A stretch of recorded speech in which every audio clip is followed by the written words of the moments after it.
Sa layong mahigit 600 kilometers ay nagkarga lang muna ako ng 600 pesos para sa gasolina.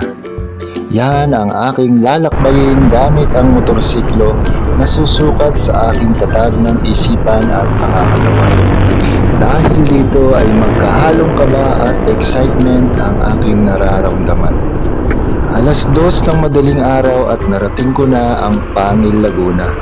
At sa hindi inaasahang pagkakataon, ako ay nasurpresa dahil sa lampas tuhod na baha na aking dadaanan.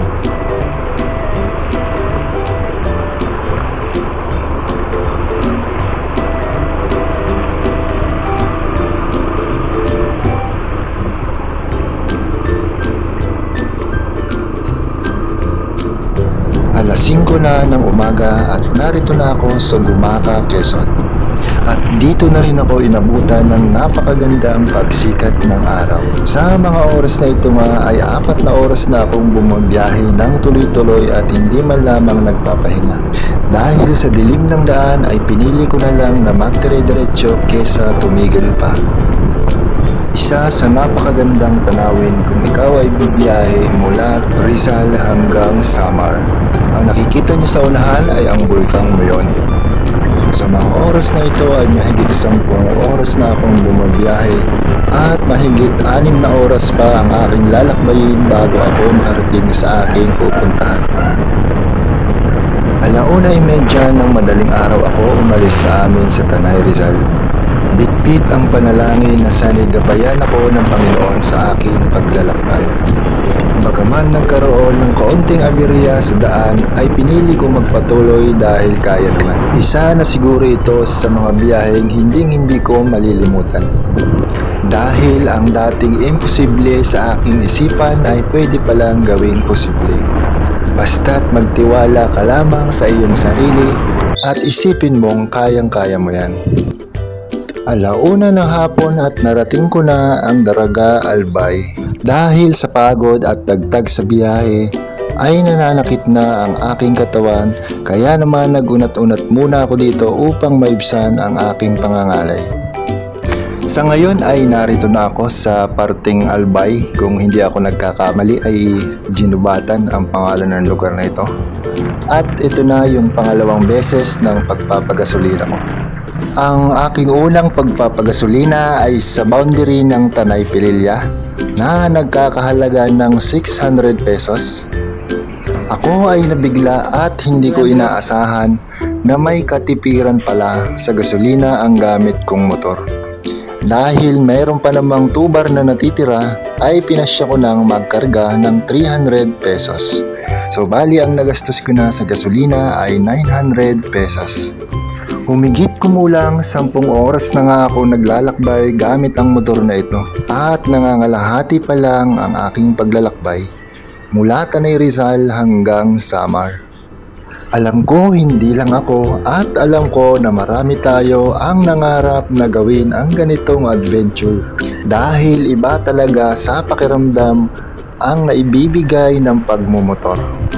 Ako ay nagpapasalamat din dahil hindi ako inabutan ng masamang panahon sa daan. Kung inyong matatanong ay ginawa ko ang biyaheng ito pagkalipas ni Bagyong Paulo. At sa mga sandaling ito ay narating ko na ang coastal road ng Sorsogon at malapit-lapit na rin ako sa Matnog Ticketing Booth.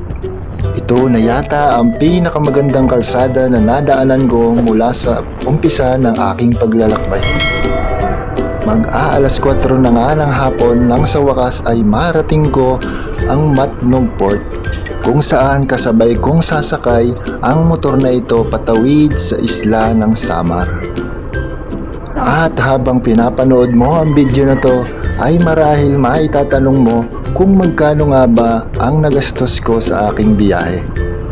Kasama na ang pagkain, gasolina at mga tiket sa ferry. Ang pamasahe ng motor sa barko ay nagkakahalaga lamang ng 600 pesos. Ngunit hindi pare-pareho ang kanilang singil dahil malaki yung aking dala ay ganun kalaki rin yung aking pamasahe. Pero ayon sa nakausap ko doon sa ticketing booth ay kung mas maliit ang iyong dalang motor ay hindi ganito kalaki yung iyong babayaran sa ticket. At sa tao naman ay nagkakahalaga lamang ng 180 pesos. At syempre bago tayo tuluyang papasukin sa Matnog Port ay kailangan muna nating pagdaanan ang mga security. Sa mga oras na ito ako ay papunta nga sa opisina ng Coast Guard upang magparehistro at pumirma na rin sa kanilang logbook upang ilagay doon ang aking ibang mga detalye kagaya ng pangalan, cellphone number at kung saan pupunta.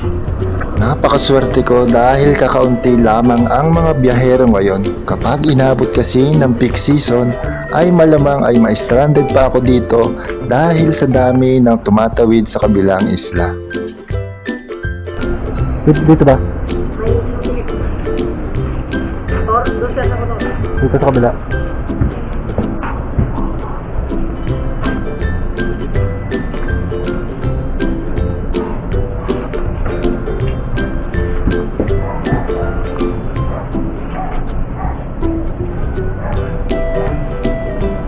Tuluyan na nga tayong nakapagparehistro at base sa ticket na ibinigay sa akin ay alas 6 pa aalis ang barko. Kaya naman mag-aantay muna ako dito ng mga ilang oras pa bago makatawid sa kabilang isla.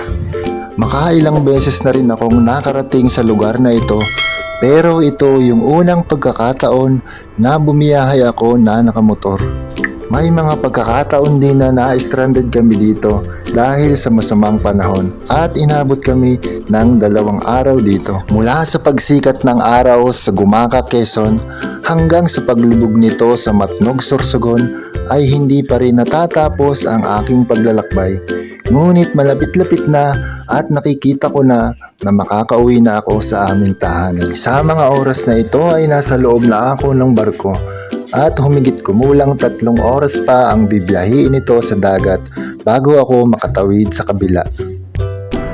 Yun, thank you sa pagsama nyo at ito na, lalabas na tayo ng barko. Welcome to Allen Samar. Thank you for watching guys. Hanggang sa muli.